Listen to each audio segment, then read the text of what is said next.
Good morning, everyone. Thanks for coming here to listen to our talk. And thanks to Sarjan for hosting us today and giving us a chance to present our Capstone project, Mothership.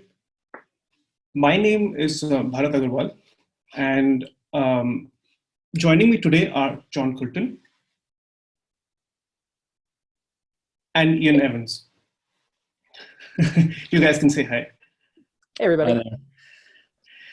Yeah, so I'm sure there are quite a few people here who've made a web application in the past. If you've ever tried to deploy your application, you must have noticed that it takes knowledge that is totally different from what you need to write a web application. Mothership is an open source platform as a service. It abstracts away some of these concerns for you. You can provide your source code to Mothership, and it takes care of the steps necessary to get it deployed to the web. So I was building a Rails app recently. It's a ticketing app. You can use it to keep track of customer service requests. And I'm going to demo what it's like to deploy it on Mothership. So here we've got a central view of your apps on Mothership. Let's create one by clicking on this button. And I'm going to give it a name. I'm going to call it ticketing. Now you've got two options. You could either upload a zip here, or you could use our command line tool.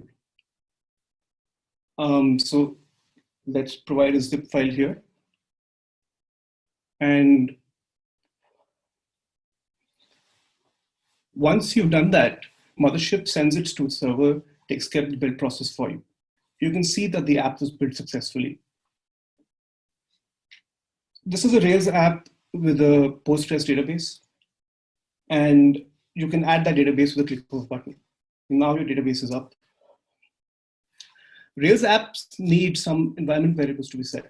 So you can do that also with our web UI here. So there are two of these variables. Let's set them. So there's a rack environment variable, and there's also serving static files. Once we set these, we are ready to move on to the next step, which is migrating your database. So in our case, the migration command is rake-db migrate. Once you type that into the console, your migrations will take place and your database is up to speed. Yes, so now you can see from a health check, it's saying that the app is healthy. And so we can go open the app, and we've got a live URL here. So there you go, you've got a live URL and you've got a subdomain. The subdomain is coming from the name that you gave to the application. So let's kick the tires of the applications. Let's make an account. So here we're just giving the name, email, password, using Ian's details in this case. And once you do that and create an account, you'll see that the account has been made. So everything looks good to me. There you go. It's as simple as that. So you've got a deployed application. Okay, so let's talk about the kinds of deployment options out there. First came bare metal. So you can buy a physical machine from a vendor like, let's say, Dell. This provides you with the least amount of abstraction.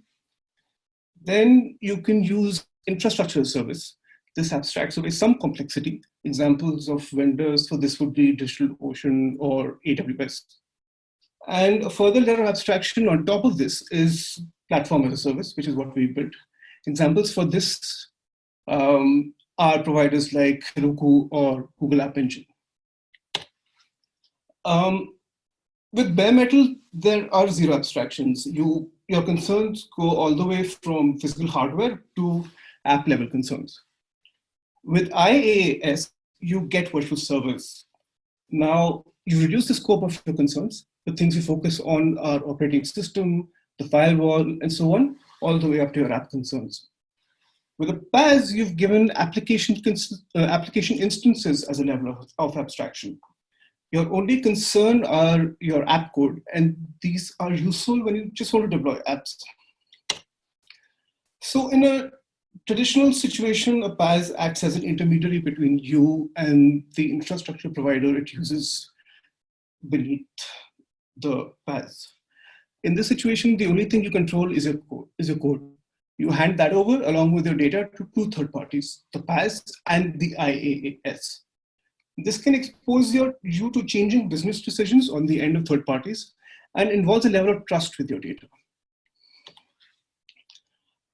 So what we've made is an open source self-hosted Paas. You can clone the Paas and install it directly on the infrastructure provider of your choice. In this case, we've gone with DigitalOcean.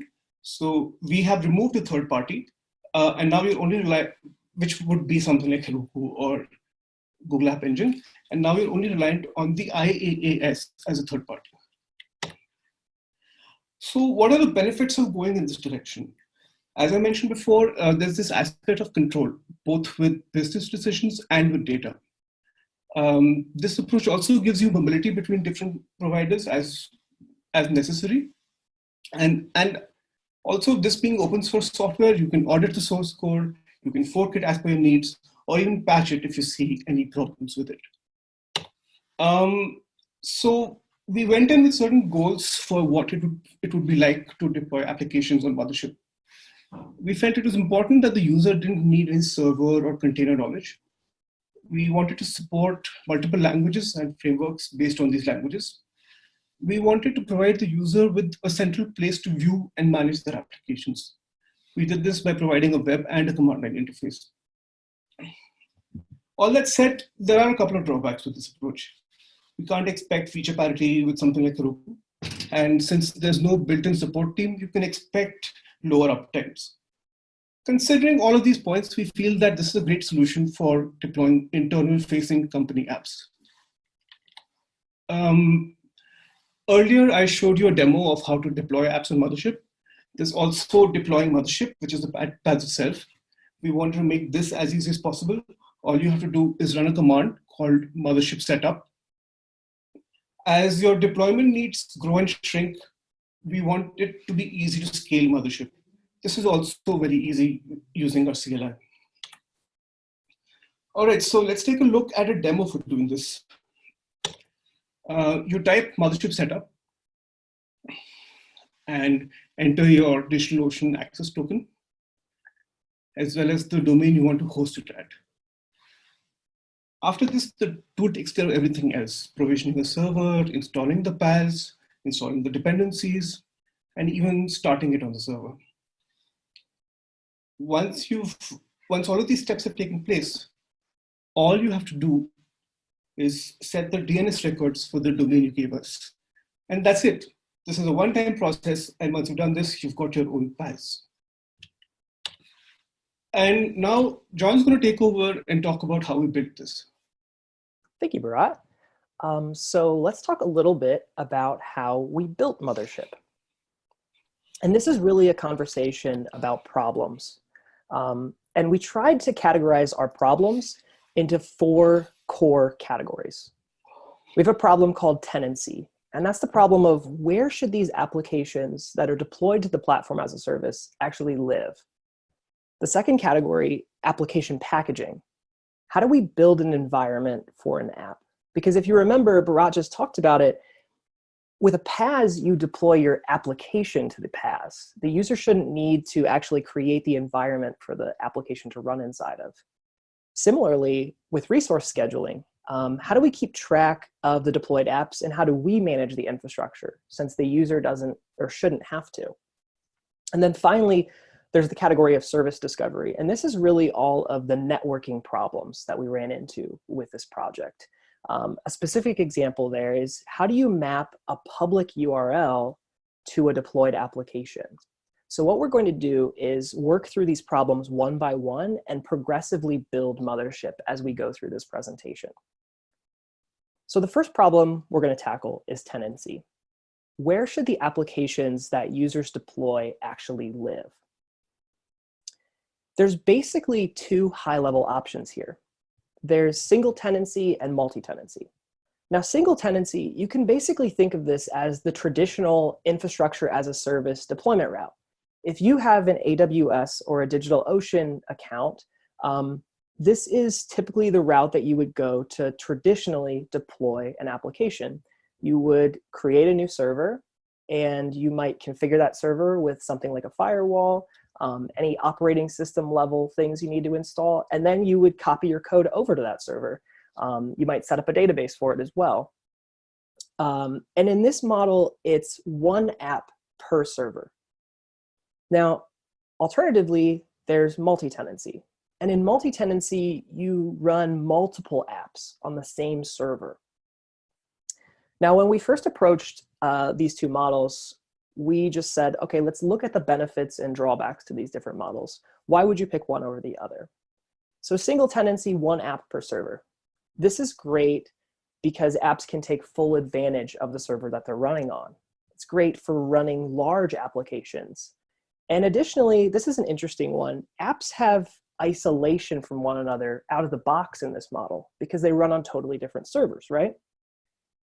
Now, in contrast, you have multi-tenancy, multiple apps per server. Some of the benefits here are that you can run many lighter applications on a single server. And there's better resource utilization because of that. Additionally, it's faster to create and delete applications. Now, why are those last two true? Let's go back to this diagram. First, multi-tenancy is better for resource utilization because, well, one, we're only running one server, right? But two, think about this. In the single tenancy model over here, we have a to-dos and chat app, and both of them require databases, and they're each running on their own servers, right? But then we have this static application, right? Maybe this is just some static HTML files that we need to serve. It doesn't actually have a database, but it's running on a server that's the same size that our apps that do require databases are running on. In fact, it probably takes so few resources, we could run it on another server that we already have out there. And so in a way, we're not fully utilizing those resources that we're paying for. Additionally, it's faster to create applications and delete applications in a multi-tenancy model because we're really just doing that, deleting and creating apps, rather than additionally deleting and creating servers, right? Because in single tenancy, every time you want to add a new app, well, we got to go and get a new server. When you want to delete your app, you need to tear that server down. So we found that multi-tenancy fit our use case of small internal applications almost perfectly. So let's sketch in an initial infrastructure diagram. And we're going to update this diagram as we go along and fill out the pieces as we go along. But we're going to start off with two servers here. On the left-hand side, users are going to interact with Mothership through either a CLI or browser, like Bharat talked about. And the requests from the CLI or browser are going to go to a server that I'm going to call server 1 for now, that runs an app we call Mission Control. Mission Control is going to field these requests from users to delete, deploy, and create apps. And server 2 is where the apps deployed to Mothership will actually run. Now, this is just an initial infrastructure diagram. Again, we're going to update this as we go along, but we have at least answered that first question of tenancy. So we have this multi-tenancy model. We know we want to run multiple applications on the same server. And so that means when it comes to packaging applications, right, to creating the environment that we want them to run in, we're going to need to find a way to isolate the environments that these apps actually run in. Because multiple apps running on the same server, sharing the same file system could be a security issue for one, but on top of that, differing application dependencies might conflict with one another. So how do we package and run applications in a way that supports multiple apps on the same server, but which all of those apps are isolated from one another? And the answer to that question is containers. They're a way to package up and execute code. They're isolated, lightweight, and efficient, and you can run many containers on the same host or server. From inside of a container, they appear to have their own operating system. But from outside, they can all run on the same host. You can kind of think of containers as similar to virtual machines, but the actual architecture of how containers are built make them much lighter weight. In our case, we use Docker for containers. We found that Docker has a great ecosystem and great documentation. But most importantly, we found that Docker's particular architecture was perfect for our use case. So let's talk about that for a minute. Let's look at when you install Docker on your local computer, how does it actually work? Well, there's three core pieces when you install Docker on your computer.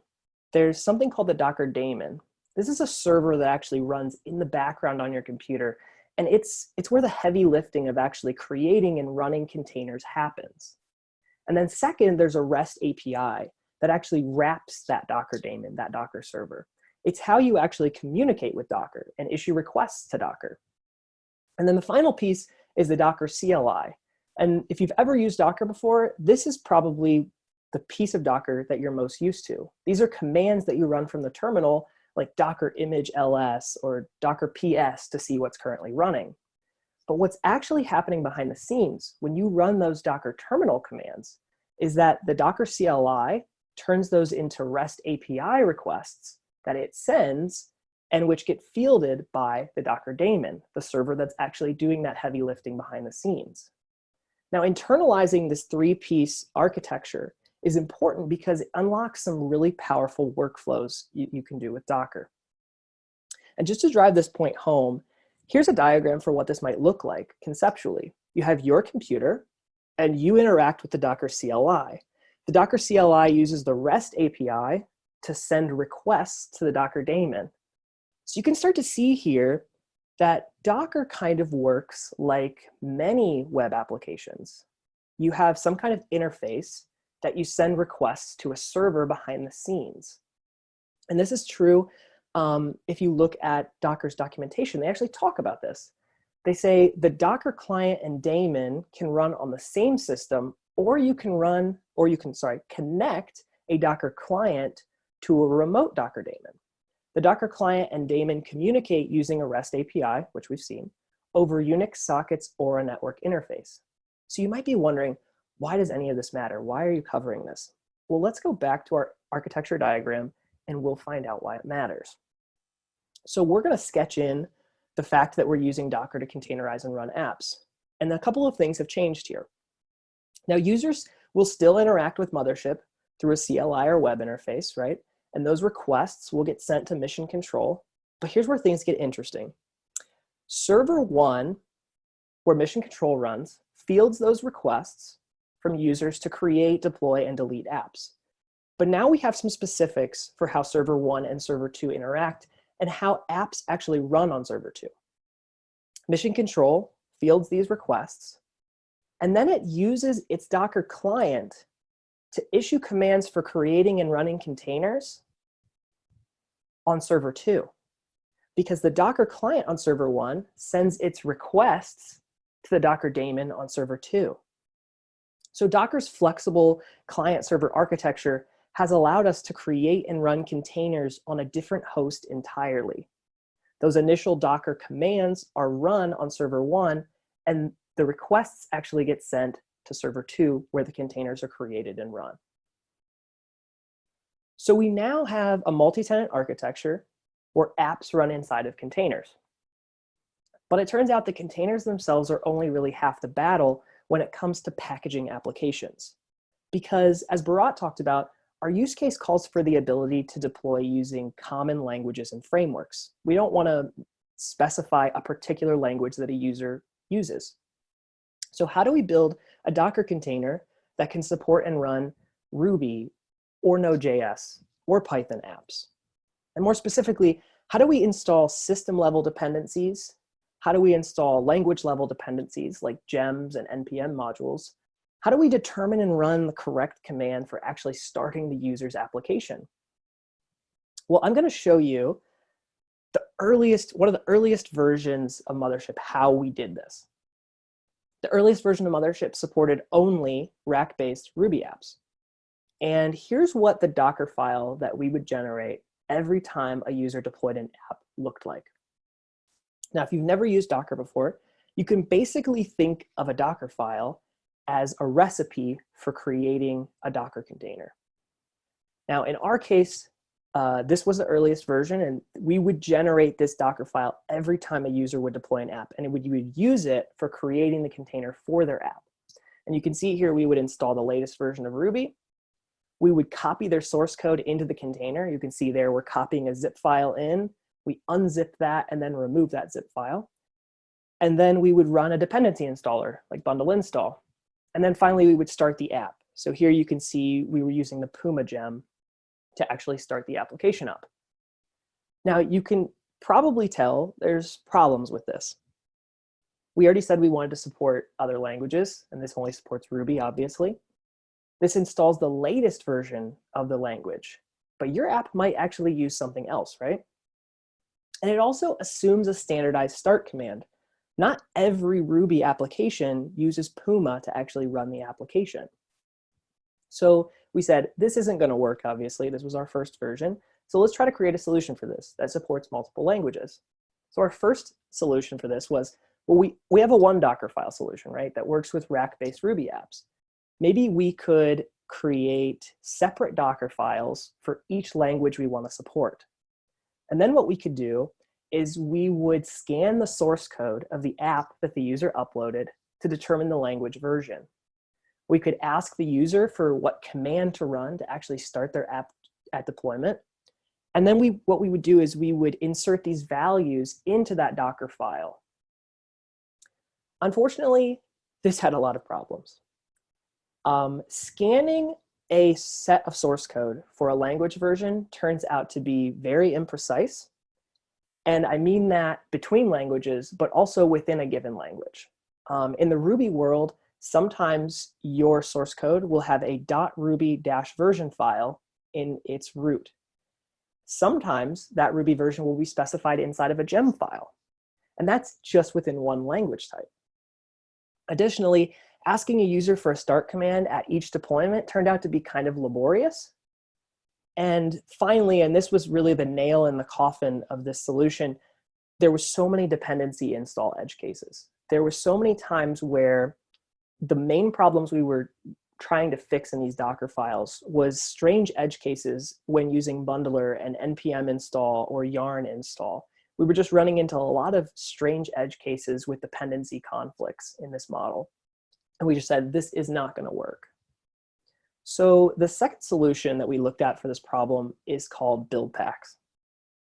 Now, Buildpacks were first popularized by Heroku, one of the first big platforms as a service. And you can basically think of Buildpacks as a standardized set of instructions for creating an app environment.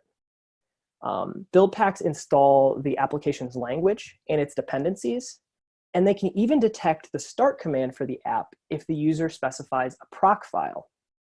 Now, there are many open source battle-tested Buildpacks available, and they're used every day to deploy production level applications. So this seemed like a potential solution for our problem. Now, just a diagram of kind of how Buildpacks work is that you have one or more Buildpacks installed on your computer. So here, maybe you have JavaScript, Ruby, and Python Buildpacks installed. You execute those Buildpacks against your application's source code, and the result of that is a prepared environment. In this case, a prepared Ruby environment where we know the start command.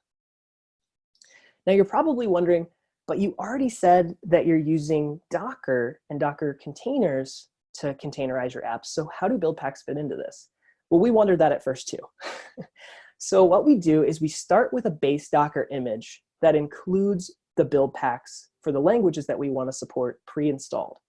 And then what we do is we copy the app source code into that container. We execute the Buildpacks against that application's source code, and then we save the results of that as a final Docker container for the app. So it looks something like this. You have your Docker container with your Buildpacks installed.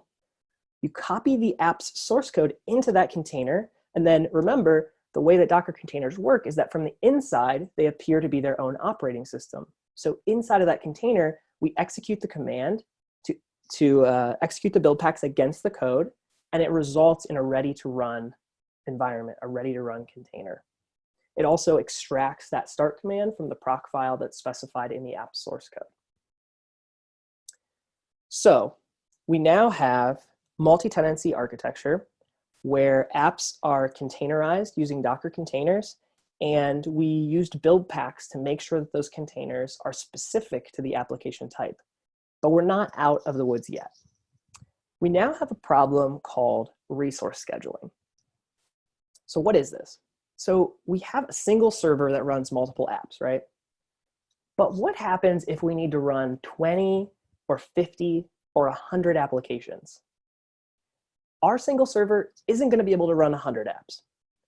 What we really need is multiple servers that can run multiple applications. So let's go back to our infrastructure diagram and let's sketch that in. We're still going to have users interact with Mothership through a CLI or web browser. Those requests are still fielded by mission control. But now when we want to create, update, or delete Docker containers, the Docker client on server 1 will interact with the Docker daemon on any of these servers that we want to run apps on, right? So we have server 2, 3, and 4 now are where all of our applications are going to run. Unfortunately, in this model, we unlock a whole other set, really a whole other class of problems. Specifically, how do we know where to put new containers? How do we know where to get an existing container when we need to redeploy or remove an app? In this model right here, imagine for a moment that server 4 doesn't have any apps deployed on it. So you would think that when we deploy a new app, we should probably put it on server 4. But how do we know that server 4 is actually empty? How do we know where applications are at?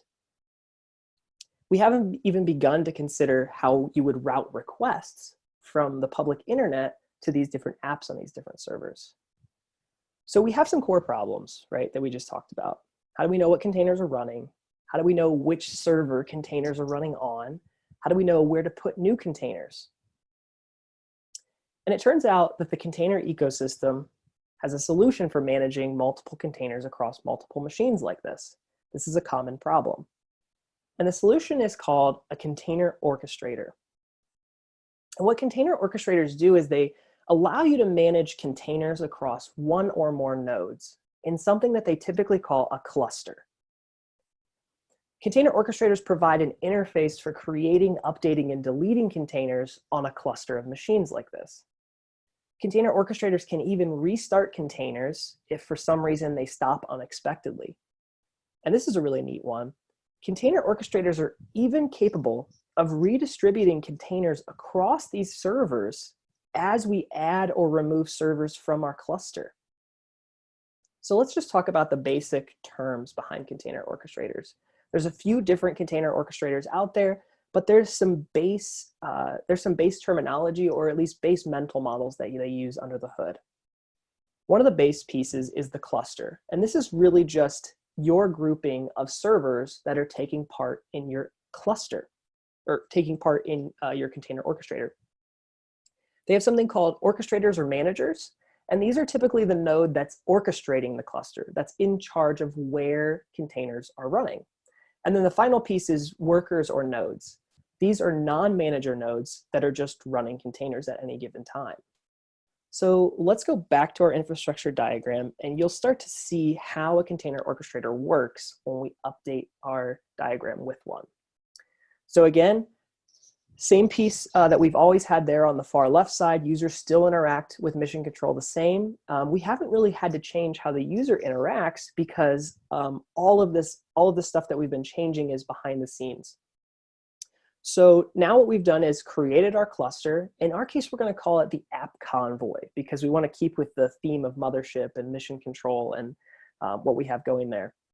Next, what we're going to do is we're going to call the node that's responsible for where containers actually get placed, call it the convoy orchestrator. And then our other nodes that are just running apps, we'll call our app pods. So convoy orchestrator is what we used to call server 2, and our additional servers that we just added, we'll just call those app pods now. That's where our other apps will run. What's very nice here is that now server 1's Docker client only needs to send requests to the Convoy orchestrator.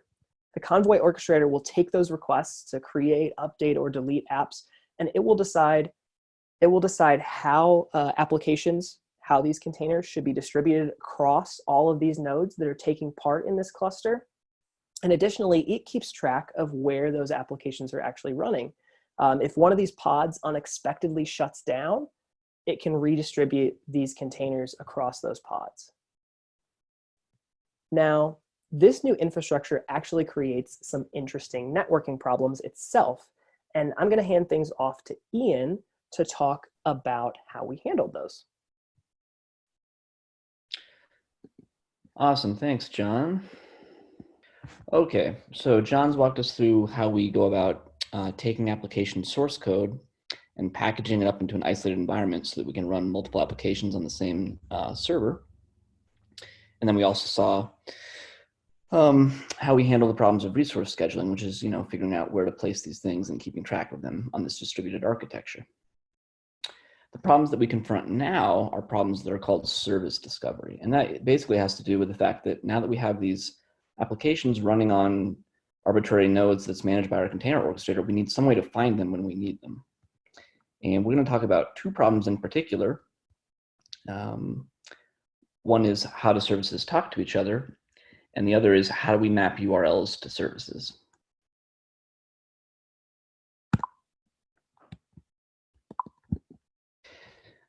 So if we look at a diagram here of what the app convoy might look like with a bunch of deployed apps on it, we see here that we've got application 3 actually has a database, but the database for application 3 is living on an entirely different server, server 3. And the reason that might have happened in this case is because we can see that servers 1 and 2 were already full by the time the user added a database for that application. So the question is, how is app 1 going to talk to its database if it's on an entirely different machine? One of the problems here is that containers do not have static IP addresses.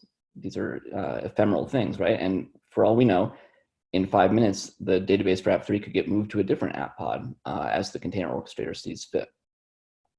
So it's kind of a moving target, and so we need a way to address it.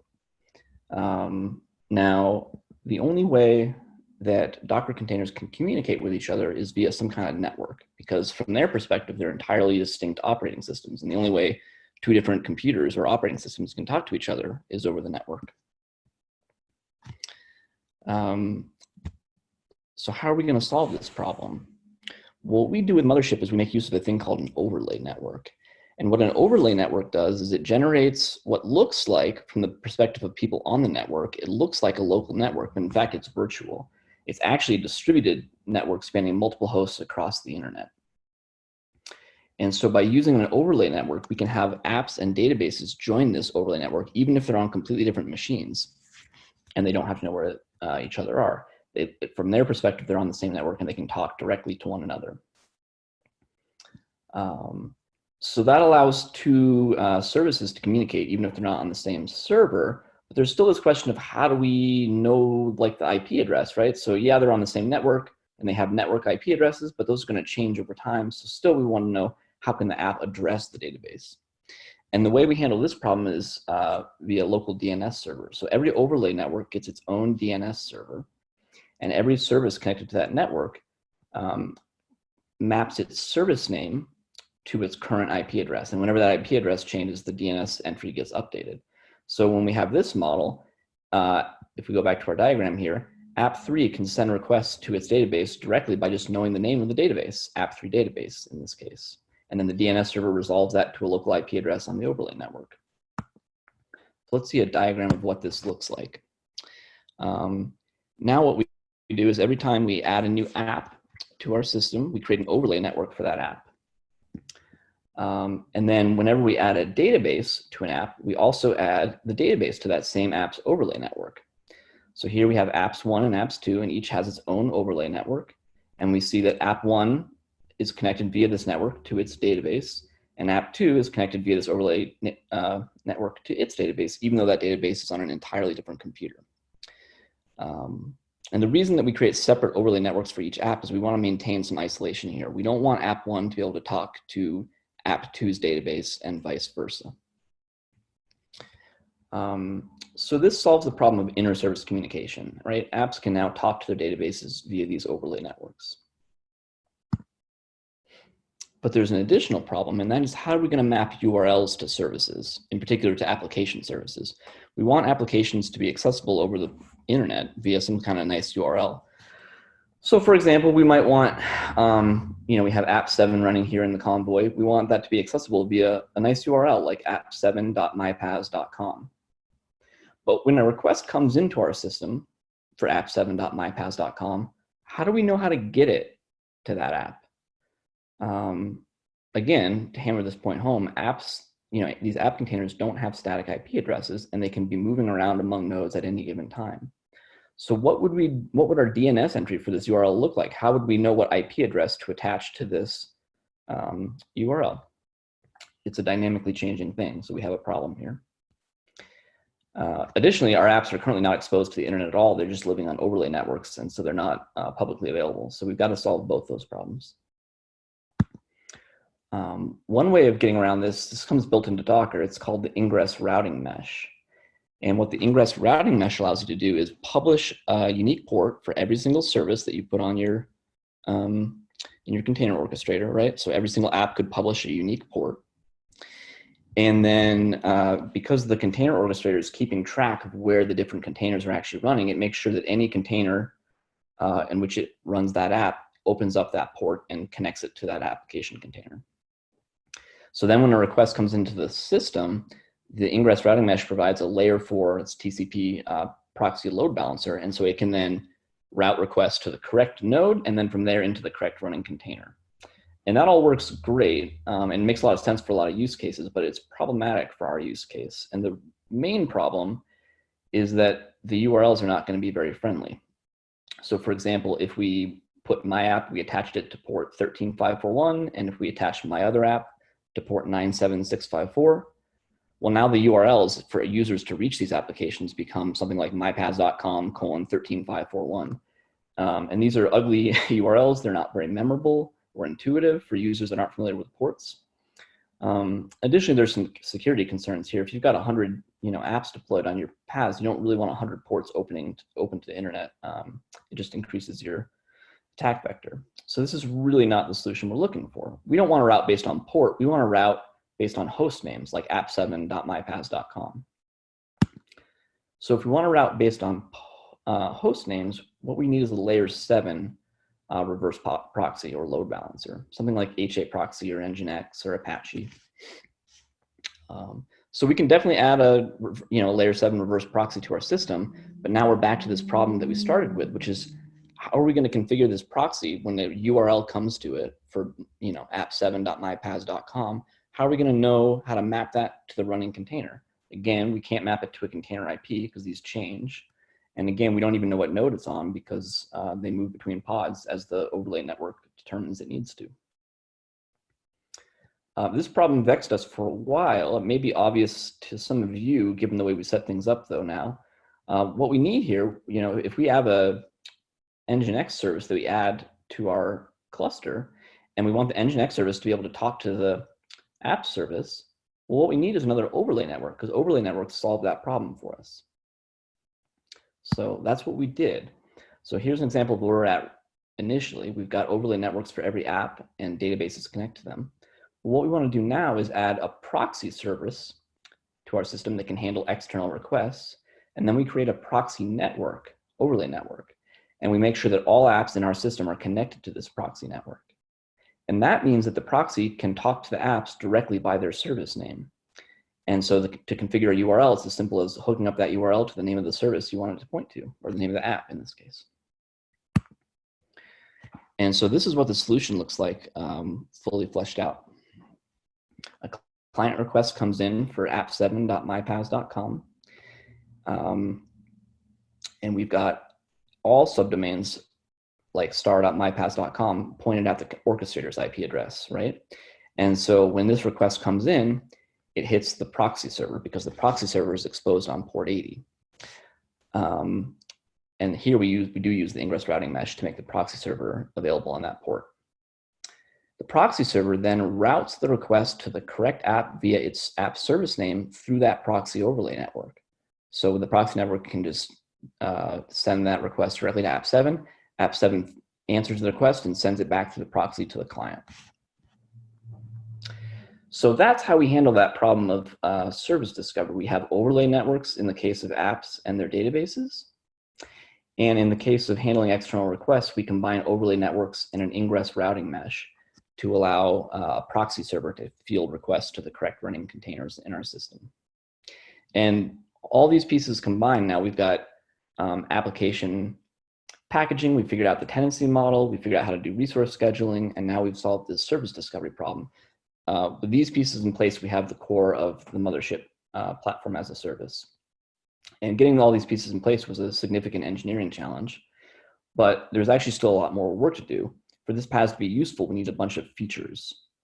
And implementing these features proved to be significant engineering challenges in their own right. And so we want to finish this talk by looking at how we were able to solve some of these problems. So some of the features that we need the ability to run terminal commands inside of an application container. We saw that in the beginning when we had to run a database migration command. We want the users to have some way to back up their databases for their applications. You know, apps crash, databases crash, file systems go down. The user should have some way of backing up their data and getting it restored if need be. Another feature we need is health checks. The PaaS should be able to know if an app is running healthily or not, and it should be able to reveal that to the user of the PaaS so that they can make decisions. Connected to that previous point, users of the PaaS should be able to, from within the PaaS, view the logs for their application so they can see what's going on and debug it if need be. And then the final feature is build logs. When the application is initially being built on our first deploy, we want to be able to stream what's happening in the build process to the user. This is super important if the build fails. And we tried to make Mothership as robust as possible, but sometimes builds fail. And when they do, you need to be able to see the logs to determine what went wrong and how you can fix it. So let's look at each of these features in turn. Running terminal commands. So here what we're seeing is an in-browser terminal emulator somehow connecting to this application's running container, and it's providing you with the ability to access a command line interface directly for that application. And it's fully featured. You can run things like top and send ANSI escape sequences. So how do we build this? How do we get a terminal in the browser connecting to a container that's 2 network hops away? Well, what we do is when a user requests a terminal session for one of their applications, the first thing that Mission Control does is it spins up a one-time app container, but based on that same image. So it'll be identical to the running applications that the user deployed. Once that's created, we request from Docker that it upgrade our connection to that container to a persistent and direct TCP connection. And once we've done that, we can actually pipe the containers standard in and standard out directly over that TCP connection back to Mission Control. And Mission Control gets this as it's an object type in Node.js called a full duplex stream. And so now we have this duplex stream. Anything that goes into this stream is going to get sent as standard into the container, and anything that comes from the container over standard out is going to come out of this stream, which is exactly what we want. So what we do is we create a terminal emulator in the browser. We use a library called xterm.js for that. And all input that xterm.js gets, it sends over a secure WebSocket connection directly to this Node.js stream in Mission Control, which then from there gets piped to standard in inside the container. Since the container receives it as standard in, it executes it and then sends whatever response it needs over standard out. And then the Node.js stream pipes that standard out back to the terminal emulator in the user's browser. And so from the user's perspective, they're just interacting directly with this application, even though what's actually happening is like fairly complex behind the scenes. The reason we need a full-on terminal emulator here and not just, say, a little input text box is because terminals need to be able to understand a thing called an ANSI escape sequence. ANSI escape sequences are used to format terminal output, and quite a lot of the output that this app container is going to generate will use those, and we need a way to interpret them properly. So we need a robust, real terminal emulator, and that's what we've got there. Next feature is database backups. So at the moment, database backups are a command line interface feature of Mothership. You can simply run Mothership DB backup and then the name of your app. And Mothership connects to your application and generates a SQL file for you that represents a way of restoring your backup or your database. There's some of the contents of it there. This seems like a simple feature, but it was fairly tricky to implement. So when a user sends a request for a database backup, what we do is we create a one-time Postgres container inside of the app convoy. And what we do is we connect it via an overlay network to the running applications database, the live database. And then we run what Postgres calls the pgdump utility, but we have the pgdump utility connect to this external database host. And what pgdump does is it generates a set of SQL statements that would recreate the database as it currently exists. So if you run that SQL file, you'll get an identical copy of the database. Normally when you run pgdump, you redirect it to a file, so you've got a nice SQL file. But here we're running pgdump inside of this app container, or this Postgres container that lives on the server, and it's going to get deleted soon. So we don't want to create a file in here because then it would be stuck inside of this app container. So instead of redirecting the pgdump output to a file, we just send it directly to standard out. And then like before, the standard out gets piped over a TCP connection back to mission control. We capture that in a Node.js stream, and we redirect that Node.js stream's output to a SQL file on mission control. Now, since mission control is responsible for sending requests to clients, it's easy for mission control to take this SQL file and send it back to the CLI user's file system, where they now have a SQL file on their own computer that represents the backup of this app database in the convoy. And then restores are easy as well. Another feature we needed to implement was health checks. So here we can see these are screenshots from the app show page, and they tell you whether the app is running healthily or not. Now, there's many ways you can define what it means for an app to be running healthily, but we chose a simple metric, but that we found is actually also very useful. So we consider an app healthy if it's been restarted less than 5 times in the last minute. If it's been restarted more than 5 times in the last minute, we consider it to be unhealthy. And if, the reason this is a useful metric is because if an application is restarting more than 5 times in the last minute, that indicates a problem. Maybe it's getting too much load, right? And we need to scale it up. Or maybe it's just misconfigured, and so every time it tries to start, there's an error, and so it crashes. Or maybe there's a bug on the home page, and so every time people visit the home page, it crashes the app, and we have to restart the container. Whatever it is, if it's restarting that frequently, that generally indicates there's a problem and that it's not healthy.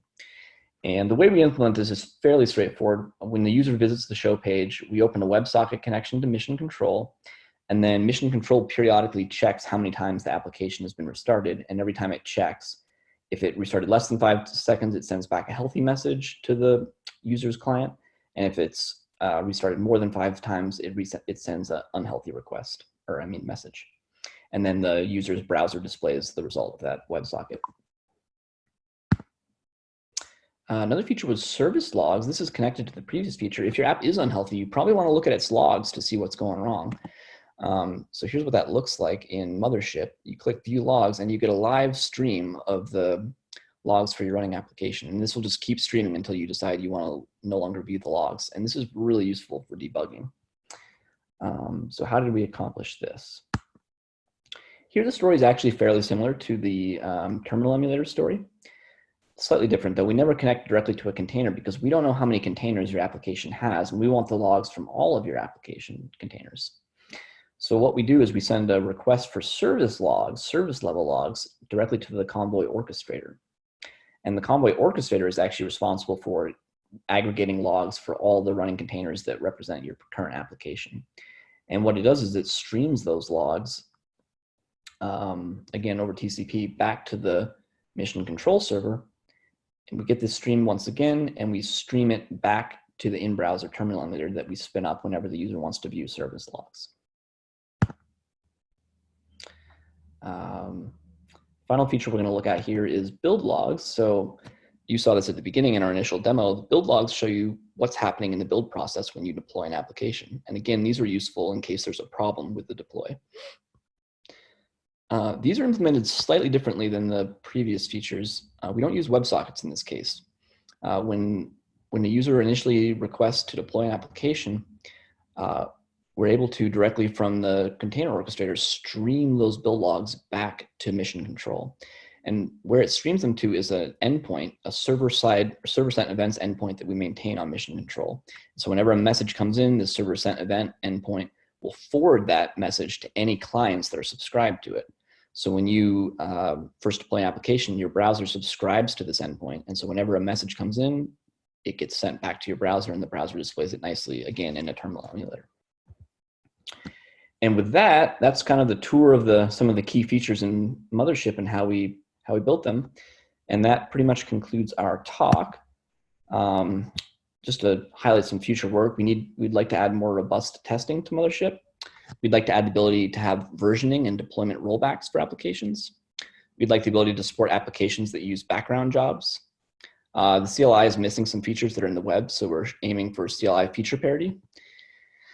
And our automated Mothership setup, we'd like to migrate to something more robust like Terraform. So on behalf of the team, I'd like to thank you all for coming. And if there's any questions, we could address them now.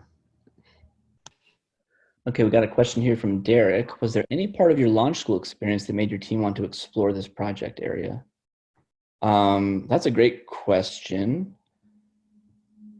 Yeah, so speaking personally, I remember the first time that I used Heroku in, I think, course 170 to deploy a little web application. I had in the past done some manual deployments of applications, and then seeing Heroku just do it in one step, it kind of blew my mind, and I always wanted to know how that would work and how that was possible. I don't know if Bharat or John, you want to jump in on that? Yeah. I think sorry, go John, you can go. Yeah, I was just going to say, I think for me, I didn't really think about how something as big infrastructure-wise as Heroku worked until I got into Capstone. And then I started to wonder, like, how do platforms like that, how are they able to handle all these different types of applications so efficiently and seamlessly? Sorry, go ahead, Bharat. Yeah, I was just saying that I think even Heroku has some level of requirement of knowledge in terms of proc files and even like git push Heroku master. When I was doing 170, I found that to be a bit of a, like, I don't know what's going on there. So I think that influenced our decisions here, where we wanted it to just give us your code and that's it. You don't really have to know anything else. Nice. Simon asks, how did you scope out the project in the beginning? This is it. So, all right, so we'll talk about how the sausage gets made, I guess. We really didn't. We want to build an open source Paas. Is that even possible? Can we even do that? And so the evolution of this project was just like continually like, all right, let's see what's the most minimal thing we can get. Okay, can we add a feature? Can we add a feature? And we just kind of kept doing these like code spikes where we would try and make it more complicated. You know, getting multi-tenancy working, like I don't think any of us thought that was going to happen in the beginning. So it was just kind of like the way the scope worked was just, do we have more time? Can we try and implement another thing? And, you know, we just kept building until we had something that we thought was good. And I think this question might speak a little bit to the value of Capstone instructors too, because very early on, it was hard for us even to get a wrangle around like how this would all work. Like when I showed that section where we were only supporting Ruby rack-based apps, that was actually pretty far into the process, was our quote unquote version 1. So we spent, I feel like, weeks figuring out how this whole thing would work and how these pieces would fit together before we even started to fit things together. Yeah, totally. Yeah. Yeah, this was as much a research project as anything else, for sure.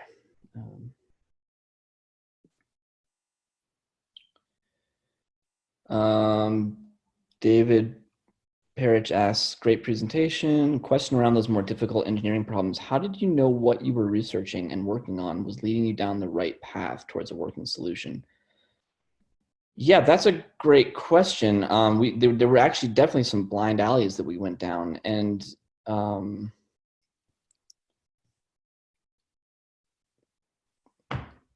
yeah, gosh, I guess the main thing is being able to go really fast. And I think that's what happens once you've finished the core launch school curriculum. you can research these more advanced topics and play with them very quickly. And so you can get far enough along to see if it's going to work or not without wasting 2 weeks on it, right? So to get the WebSockets for the terminal emulator, I think I picked up WebSockets like Saturday afternoon, and then Sunday tried to build a terminal emulator with them and got it working. Had I not gotten it working, I would have only burned 2 days on it. So the trick is like, you just got to be able to absorb lots and lots of research really fast so that you can, if you do go wrong, you have time to pivot to something else. One thing I would add to that, as far as how do you know that they're leading you down the right path, I think it would sometimes come to, we have a problem and we research an initial solution, like singular, an initial solution. We figure out, does that solution actually solve the problem, one, but like two, does it compromise our use case? And the example there where we were using multiple Docker files to build the environment, that compromised our use case because the user needed to provide us with a lot more data, and there was a lot of weird edge cases, and it was ruining the user experience. So then we just kept looking, and we would try to research if other people had run into this problem. Yeah, exactly. So I think one thing to add was that we had a list of goals that we wanted to hit. We had some stretch goals, and these informed the exploration we were taking. So as Jon said, we'd start with a problem and then look at how to solve that problem. So that did kind of scope things out to some level. Yeah. Yeah, and in fact, yeah, right. We did have some scope. Like we had goals, and it was just a question of like, can we get them all done? Yeah, exactly. Drew asks, how does the difficulty of Capstone compare to Core? Either you guys want to kick that off? It's such a different challenge because Core is slow and steady, and Capstone is a lot of information to take in. And I think there are completely different things to compare. And the difficulty of Capstone can be negotiated. It's not like it is, that you have to be very technically advanced for something. It's just you're building something and you're trying to build a good thing. There is this transition from mastery-based learning to this Capstone kind of learning where you're learning things very quickly. I think it's more behavioral stuff that is a challenge rather than technical stuff. Mm-hmm. Yeah. Yeah, it's just very, I guess the biggest difference is it's very fast paced compared to Core, because you just have to cover lots of material and you have to get okay with not mastering all of it. I certainly haven't mastered WebSockets, but we used them to build lots of cool features. So. All right, guys, what's your top advice for Capstone people starting next week, especially around the working as a remote team? One thing I would put there is that make sure you're pretty good at written communication, and then have a conversation with your team around creating some regular meeting time, or just a regular time that you guys are all going to get in contact and figure out where things are at. Early on in Capstone, you're with each other a lot. You have a lot of face-to-face time. When you work on the project, there can be times where you guys are all working on different pieces of the project. So being good at written communication and meeting up every once in a while just to give status reports is a key thing to keep everyone in the loop.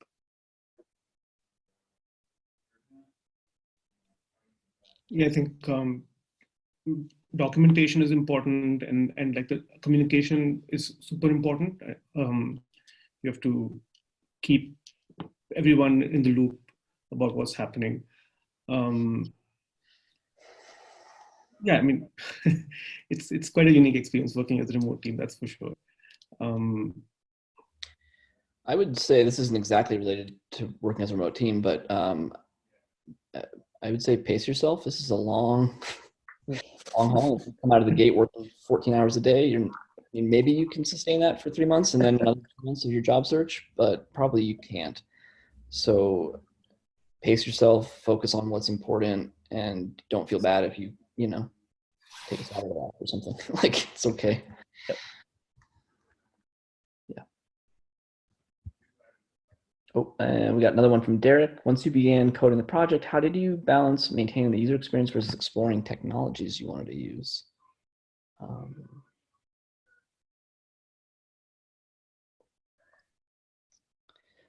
I don't know that we really went into it wanting to explore any particular technologies. I mean, we knew we were going to use Docker because it's kind of fairly obvious, but it was more just about like, okay, here, give it, like, this is the user experience, so we need this feature. How on the heck are we going to build it? So that leads us to explore technologies. So it's more like the technologies flow from the use case and not the other way around. Mm-hmm. I think, I don't know, is that? Yeah. Yeah, I think that's a good way to put it, because, you know, in a project like this, you could be easily pulled into a neat framework or a neat language you would love to write things in. And it really is just, it's, you know, how Derek worded it in his question, and that's maintaining that balance. You know that when you pick up something really cool and new, everyone's going to have to learn that to be able to help write it. So just something to be aware of. Yeah. Yeah. I think another thing is that you build in versions. So like, you know, the user experience and technologies don't just come in one go. Sometimes you start with the technology and then you improve the user experience and then you expand on the technologies. So it's back and forth. All right. How much input did Capstone instructors have on the project? A ton, yeah. Chris was there every step of the way, and it was super helpful. I mean, the biggest thing about Capstone is just having that mentorship from a really experienced industry person. So yeah, I mean, yeah, the project wouldn't have happened the way it had if Chris hadn't been around, I guess. Well, I maybe that's overstated, but it was very. He was there a lot, and it was crucial. All right, last one. If you had to do Capstone over again, what would you do differently?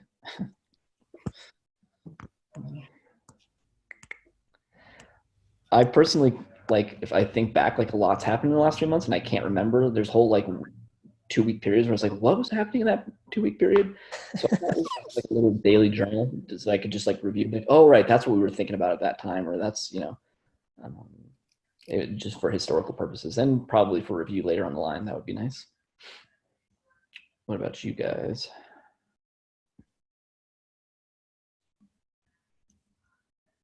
I think it's too soon to really reflect on all of this. We've been so deep into the presentation and coding.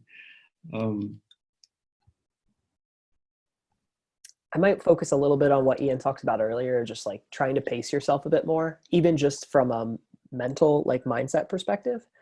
Because I think I entered Capstone like ready to go, and yeah, it's a trek, that's for sure. You got to make sure that you're ready to bring it every day, and to do that, you really have to have a long-term mindset. Even though it is time boxed to a short period of time, it's a really interesting paradox.